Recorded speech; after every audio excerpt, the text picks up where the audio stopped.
খেলা জমে উঠেছে মধ্যপ্রাচ্যে। দেয়ালে পিঠ ঠেকে যাওয়া ইরান হামলা করে বসেছে ইসরায়েলে। তেল আবিবের পক্ষ থেকে এ তথ্য নিশ্চিত করা হয়েছে।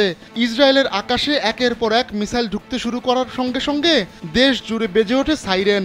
যদিও ইরানের পক্ষ থেকে ওই হামলার বিষয়টি এখনও নিশ্চিত করা হয়নি। আল জাজিরা এক প্রতিবেদনে জানিয়েছে, তেল আবিবের আকাশে আগুনের ঝলক ও মিসাইল দেখা গেছে।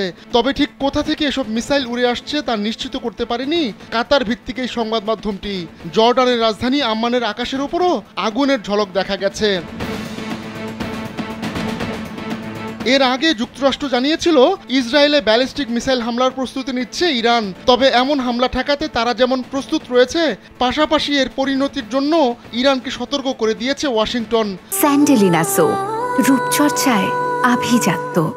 কিন্তু এই হুঁশিয়ারি সত্ত্বেও ইসরায়েলে হামলা করে বসল তেহরান। সাম্প্রতিক সপ্তাহগুলোতে বেশ কিছু ঘটনায় তেতে রয়েছে মধ্যপ্রাচ্য। ফিলিস্তিনি নেতা ইসমাইল হানিয়া ও লেবাননের নেতা হাসান নাসরুল্লাহকে হত্যার ঘটনায় ক্ষুব্ধ হয়ে রয়েছে ইরান। শঙ্কা তৈরি হয়েছে ইরানের সর্বোচ্চ নেতা আয়াতুল্লাহ আলী খামেনিকেও টার্গেট করতে পারে ইসরায়েল। তার আগেই রীতিমতো যুদ্ধের ঝান্ডা উড়িয়ে দিল ইরান।